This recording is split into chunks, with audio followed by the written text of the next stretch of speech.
మన యొక్క మాటలకు జీవం ఉంటుందని చెబితే మీరు నమ్ముతారా? అవును, మన నోటి నుండి జాలువారే ప్రతి పదానికి ప్రాణం ఉంటుంది. అందుకే మన యొక్క మాటల ఉచ్చారణ మనల్ని దేవునిలో నిలబడేలాగా లేదా పడిపోయేలాగా చేస్తుంది. ఇదే విషయాన్ని సామెతల గ్రంథము 18వ అధ్యాయము 21వ వచనము చాలా స్పష్టంగా చెబుతుంది. జీవమరణములో నాలుక వశము, దాని యందు ప్రీతిపడువారు దాని ఫలము తిందురు అని. అవును ప్రియమైన దేవుని బిడ్డలారా, మనం మాట్లాడే ప్రతి మాటకు ఒక ఫలము ఉంటుంది. మనము దేవుని యొక్క వాక్య ప్రకారంగా మన మాటల్ని చూసినట్లయితే మన మాటల యొక్క ఫలాన్ని మనము తప్పక తింటాము. అందుకే మనము మాట్లాడే మాటల పట్ల శ్రద్ధ చూపించాలి. మాటలు అనేది ఒక విత్తనంతో సమానము. మంచి విత్తనము మంచి నేల మీద పడి ఎలాగైతే ఎదిగి వృక్షంగా మారి ఫలాల్ని అందిస్తుందో, అలాగే ఒక చెడ్డ మాట అంటే ఒక చెడ్డ విత్తనము చెడ్డ నేల మీద పడి అది కూడా చెడ్డ ఫలాలను ఇస్తుంది. చెడ్డ మాటలు అనేసరికి మన మనస్సు సరాసరి బూతుల వైపే వెళ్తుంది. అలా అయితే కేవలము బూతులు మాత్రమే చెడ్డ మాటలా? కావు.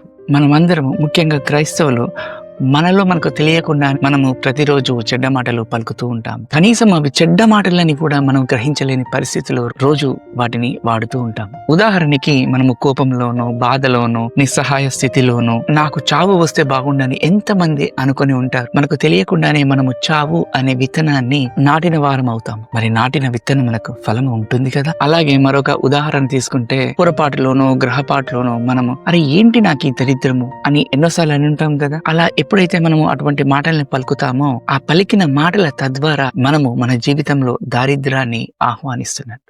ఎందుకంటే మనము దరిద్రము అనే విత్తనాన్ని నాటిన వారం అవుతున్నాము కాబట్టి. మరి ముఖ్యంగా నేటి కాలంలో తల్లిదండ్రులు పిల్లల పట్ల చాలా పరుష పదజాలాన్ని ఉపయోగిస్తుంటారు. కోపంలోనో, భయము చెప్పడంలోనో, లేకుంటే వాళ్ళని సరిదిద్దడంలోనో మనము పిల్లల్ని పట్టుకొని మూర్ఖుడా, వ్యర్థుడా, దేనికి పనికిరావు, ఇటువంటి మాటల్ని చాలా సులువుగా వాడేస్తూ ఉంటాం. జాగ్రత్త సుమా, మీరు మీ యొక్క నోటి మాటల ద్వారా చెడు విత్తనాల్ని నాటుతున్నారే, ఒక్కసారి మెలకువ కలిగి జాగ్రత్తగా పరీక్షించుకోండి. అలానే పిల్లలు లేక యవ్వనులు వారి యొక్క మాటల పట్ల వారు జాగ్రత్త వహించారు. ప్రియమైన దేవుని బిడ్డ, మన తప్పుడు పదజాలము సాతాను గాలానికి వరముగా మారవద్దు. ఒకవేళ మనలో మనమే మనకు తెలియకుండా మన పిల్లల పట్లనో, మన తల్లిదండ్రుల పట్లనో, లేకుంటే మన దినచర్యలోనో చెడ్డ విత్తనాలు గనక విత్తుతున్నట్లయితే మరొకసారి మనం యేసుక్రీస్తు ప్రభు దగ్గరకు వచ్చి క్షమాపణలు చెప్పి మనము గతంలో పలికిన ప్రతి మాటని ఆయన యొక్క రక్తంతో కప్పి వాటిని నిర్మూలిద్దాం. మరి ఇంకెందుకు ఆలస్యం? నేటి నుండి నిత్యము మంచి మాటలు అనే విత్తనాలని విత్తుతూ వాటి యొక్క మంచి ఫలాలను